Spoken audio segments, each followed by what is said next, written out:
Welcome students, कैसे हैं आप? आपको पता है कि हम चैप्टर कर रहे हैं physical education and sports with children with special need. आज ये इस चैप्टर का थर्ड वीडियो है। दो वीडियो ऑलरेडी अपलोड हो चुके हैं।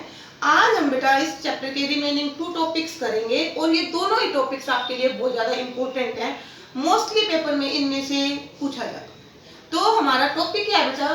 Advantage of physical activities for children with special need. Advantages of physical activities, ठीक है, शारीरिक क्रियाओं के लाभ किसके लिए? विशेष आवश्यकता वाले बच्चों के लिए। अब आप ये देखिए, कंपेयर करिए।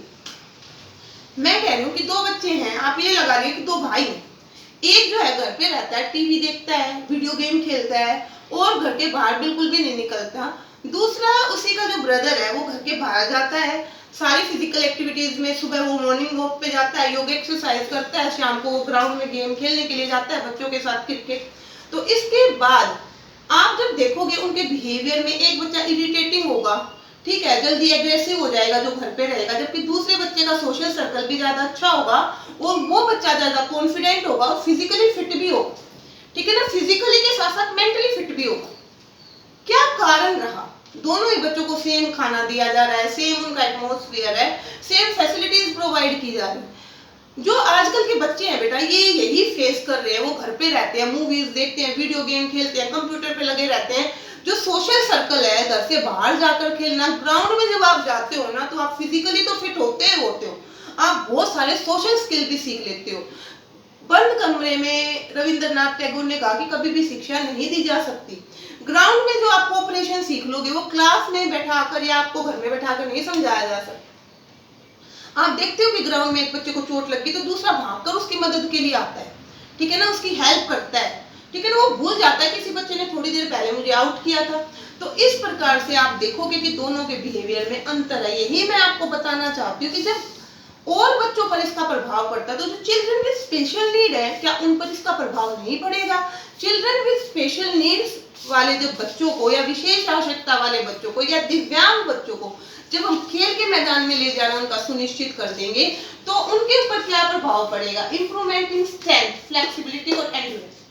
ताकत बढ़ेगी, एक तरीके से फिजिकल फिटनेस बढ़ेगी, ठीक है। एंड्योरेंस क्या होता है? थकावट का सामना करने की योग्यता। एंड्योरेंस का हिंदी मीनिंग क्या होता है? सहन शक्ति या सहन क्षमता। थकावट का सामना, वो पहले बहुत जल्दी थक जाते थे, पर आप अगर खुद भी ग्राउंड में जाओगे तो आप फील करोगे कि थकावट का सामना करने की योग्यता क्या हो जाएगी? बढ़ जाएगी। फ्लेक्सिबिलिटी, इससे लचक बढ़ेगी, ठीक है, बॉडी की फिटनेस बढ़ेगी, लचक बढ़ेगी, फ्लेक्सिबिलिटी बढ़ जाएगी। एंड्योरेंस, जैसे कि मैंने बता ही दिया कि इससे आपकी सहन क्षमता बढ़ जाएगी। तो ये सारी जो एक्टिविटीज है आपको हेल्दी ह्यूमन बीइंग बनाती है, तो ये सारी योग्यताएं आपकी बढ़ जाएंगी। Improvement in motor ability. Motor ability क्या है? एबिलिटी, मोटर एबिलिटी को हिंदी में कहते हैं गामक विकास। गामक क्रियाओं का विकास होगा। गामक क्रियाएं क्या है या मोटर एबिलिटीज क्या है?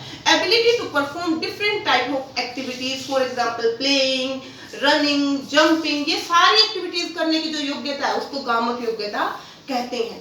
गामक योग्यताओं का विकास होगा, मतलब आपकी सभी क्रियाओं को करने की योग्यता क्या हो जाएगी बेटा? बढ़ जाएगी। किसके कारण? खेलों के कारण। तो जो बच्चे विशेष आवश्यकता वाले हैं, अगर वो भी खेलों में जाएंगे तो उनका भी गामक विकास क्या होगा? ज्यादा होगा। उनके मोटर स्किल्स क्या होंगे? ज्यादा डेवलप होंगे।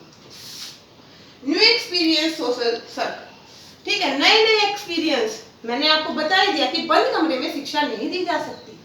उसके लिए, रियल शिक्षा के लिए, रियल एजुकेशन के लिए आपको ग्राउंड में जाना पड़ेगा, प्रैक्टिकल नॉलेज लेनी पड़ेगी। बहुत सारे ट्रेड्स हैं। अगर आप देखोगे ना कि एक आम आदमी के मुकाबले अगर एक खिलाड़ी का व्यवहार देखोगे तो वो ज्यादा मैच्योर होता है, वो ज्यादा परिपक्व होता है, वो जीवन की सच्चाई को समझता है, वो हार को हार पार्ट ऑफ लाइफ समझता है और जीत को भी पार्ट ऑफ लाइफ समझता है, ठीक है। तो उसी प्रकार बेटा जब ये बच्चे जाएंगे तो इनका जो सोशल सर्कल, जो अपने आप में ये इन्फीरियोरिटी फील करते थे या अपने आप में तनावग्रस्त रहते थे, वो खत्म हो जाएगा। ये भी दूसरे बच्चों से इंटरेक्ट करेंगे, ये भी खुश होंगे, ठीक है ना। इनका खुश होने का लेवल बढ़ जाएगा और इनका सामाजिक दायरा बढ़ जाएगा और नए नए एक्सपीरियंस फेस करेंगे, नए अनुभव आएंगे इनके जीवन में। जब आप ग्राउंड में जाकर कोई क्रिया करोगे तो नए नए अनुभव क्या होंगे? आपको होंगे। इम्प्रूव इन वर्किंग एफिशिएंसी, कार्य क्षमता बढ़ जाएगी। आप ही देख लो, अगर आप 5-7 दिन बेड पे पड़े रहो, कुछ काम ना करो, तो 10वें 11वें दिन आपसे, या उसके बाद जितने दिन आप बेड पे रेस्ट करते हो, खड़ा होना भी मुश्किल, ठीक है, फिजिकल एक्टिविटीज भी नहीं कर पाओगे। पर ये बच्चे जब घर पे बैठने की बजाय हर रोज स्पोर्ट्स में जाएंगे, फिजिकल एक्टिविटीज का अपनी लाइफ का पार्ट बनाएंगे, तो डेफिनेटली इनकी working efficiency will be increase. Working efficiency, कार्य क्षमता क्या हो जाएगी इनकी, ज्यादा होगी। तो विशेष आवश्यकता वाले बच्चों की कार्य क्षमता खेलों में जाने से क्या हो जाएगी, बढ़ जाएगी। जो काम वो पहले नहीं कर सकते या जो अपने काम भी वो पहले नहीं कर सकते, अब वो पहले से बेटर कर सकते हैं।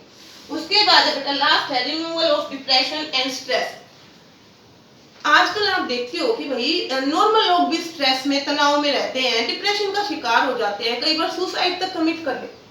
तो बेटा ये विशेष आवश्यकता वाले बच्चे ये तो पहले ही किसी हीनता का शिकार रहते हैं, पहले ही इंफीरियरिटी फील करते हैं, तो ये भी इरिटेटिंग रहेंगे, तनाव में रहते हैं, अपना इनका आत्मविश्वास कम होता है।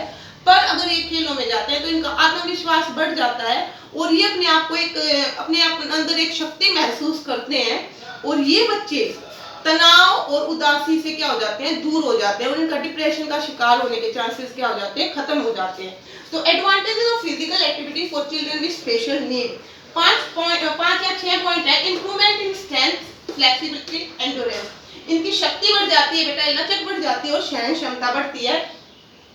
गामक क्रियाओं का विकास होता है। इनका सेल्फ एफिशिएंसी और सेल्फ कॉन्फिडेंस दोनों ही क्या हो जाते हैं, बढ़ जाते हैं। इनको नए अनुभव होते हैं और इनका सामाजिक दायरा भी बढ़ जाता है, इनकी कार्य क्षमता बढ़ जाती है और ये तनाव और हताशा से क्या रहते हैं, बिल्कुल ही दूर रहते हैं।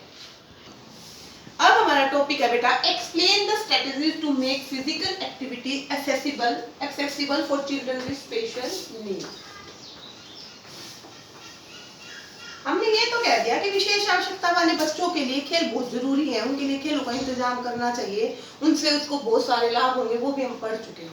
पर बेटा अब ये विशेष आवश्यकता वाले जो बच्चे हैं उनके लिए जब आप खेलों का इंतजाम करना है तो उसके लिए कुछ रणनीतियां बनानी पड़ेंगी, कुछ स्ट्रेटजीज फॉलो करनी पड़ेंगी। उस स्ट्रेटजीज को फॉलो करने के लिए क्या स्टेप होने चाहिए, कैसे हम इन बच्चों की बेटरमेंट के लिए कार्य कर सकते हैं, तो ये अब हम क्वेश्चन में करेंगे और it is one of the most important question of the chapter. ठीक है, क्वेश्चन को फिर से समझ लीजिए। Explain the strategies to make physical activity accessible for children with special need. विशेष आवश्यकता वाले बच्चों की पहुंच तक शारीरिक क्रियाओं को मतलब पहुंचाया जाए, उसके लिए क्या रणनीतियां बनाई जाए, वो हमारा क्वेश्चन। तो सबसे पहला काम है बेटा मेडिकल चेकअप। ऐसे बच्चों का क्या करना चाहिए, डॉक्टरी जांच करनी चाहिए।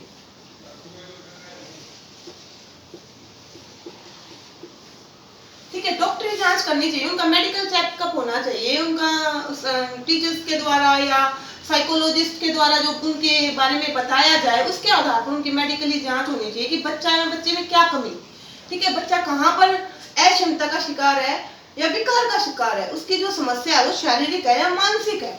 तो मेडिकल जो चेकअप है वो बहुत जरूरी है ताकि बच्चों की डिसेबिलिटी का पता लगाया जा सके और उसके आधार पर ही उनकी आगे की उनको अलग अलग कैटेगराइज किया जाए। जैसे फिजिकल डिसेबिलिटी वाले बच्चों के लिए आप अलग रणनीतियां बना सकते हो, पर जो मेंटल डिसऑर्डर वाले बच्चे हैं उनके लिए आपको अलग रणनीतियां बनानी पड़ेगी। तो सबसे पहला काम क्या है बेटा, मेडिकल चेकअप है। Must be based on children interest. जो भी वो गेम खेले, जो भी एक्टिविटी, फिजिकल जो भी एक्टिविटी है वही,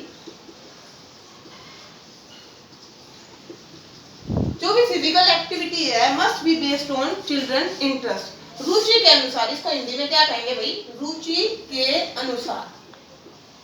बच्चों की रुचि के अनुसार उनके इंटरेस्ट के आधार पर होनी चाहिए। बच्चा बेशक फिजिकली वीक है, ठीक है ना, बच्चे में हाथ में पैर में कोई कमी है, पर बच्चा कह रहा है कि मैं फुटबॉल खेलूं, ठीक है, जबकि दूसरा बच्चा बैडमिंटन बोल रहा है। ठीक है, तो आपको दोनों ही बच्चों की, ठीक है, इंटरेस्ट का, रुचि का ध्यान रखना पड़ेगा। मेंटली डिसऑर्डर जो बच्चे हैं वो कुछ और गेम कह रहे हैं, वो बॉल से खेलना चाहते हैं, आप उनको और कोई गेम दे रहे हो, तो बेटा वो इस बात का आपको ध्यान रखना, वो तभी खुश होकर खेलेंगे तब उनकी रुचि के अनुसार होगा।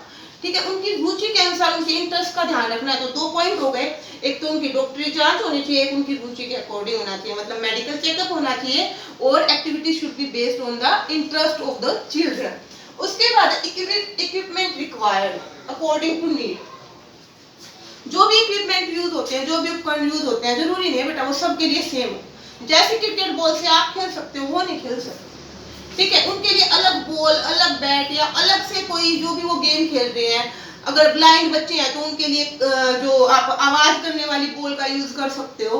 तो इस प्रकार से क्या है, जैसे बच्चे की डिसेबिलिटी है, चाहे वो फिजिकल लेवल पर है चाहे वो कॉग्निटिव लेवल पर है, मतलब या तो वो शारीरिक है या मानसिक है, उसी आधार पर आपको बच्चों को उपकरण क्या करवाने पड़ेंगे, उपलब्ध करवाने पड़ेंगे, अदरवाइज वो उसमें इंटरेस्ट नहीं ले पाएंगे। विशिष्ट वातावरण, ऐसे बच्चे जैसे एसपीडी है, सवलीन है, वो देखेगा ही नहीं, वो जहाँ पर 2-4 लोग उसको देख रहे हैं वो खेलेगा ही नहीं। तो विशेष वातावरण की भी जरूरत है। जैसे भी बच्चे की आवश्यकता है उसके आधार पर वैसा वातावरण उसको अगर आपने नहीं प्रोवाइड किया तो वो फिजिकल एक्टिविटीज का पार्ट नहीं बनेंगे। तो बेटा स्पेसिफिक विशिष्ट वातावरण,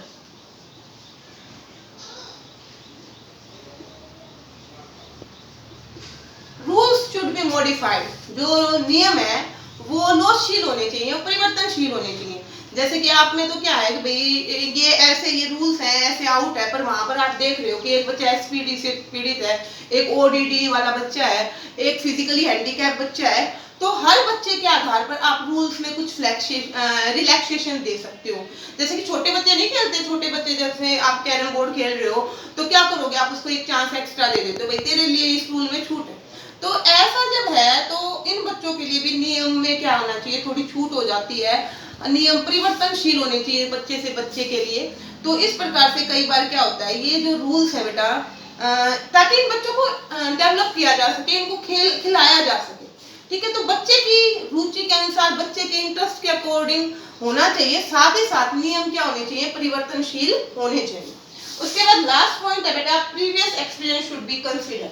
मान लो एक बच्चा कहता है कि मुझे फुटबॉल आता है, ठीक है, मैं पहले खेलता था या मैंने खेला है, उसको प्रीवियस नॉलेज है, पूर्व ज्ञान है, तो पूर्व ज्ञान को बिल्कुल कंसीडर करना चाहिए और उसके आधार पर ही जो बच्चा खेलना चाहता है, जिसमें उसकी रुचि है या जिसकी उसको पहले से नॉलेज है, उस चीज में उसको क्या करना चाहिए, खेलने के लिए भेजा जाना चाहिए। तो इस आधार पर अगर हम ऐसे रणनीतियां बनाते हैं, उनका मेडिकल चेकअप करते हैं, उनके इंटरेस्ट का ध्यान रखते हैं, उनको अच्छे इक्विपमेंट प्रोवाइड करते हैं, उनको हेल्प करते हैं, रूल्स को फ्लेक्सिबल बनाते हैं, और उसके साथ साथ क्या है बेटा, उनके प्रीवियस एक्सपीरियंस, पूर्व अनुभव की भी हम क्या करते हैं, बात करते हैं, तो मुझे नहीं लगता कि हम ऐसे बच्चों को खेलों में नहीं ले जा पाएंगे।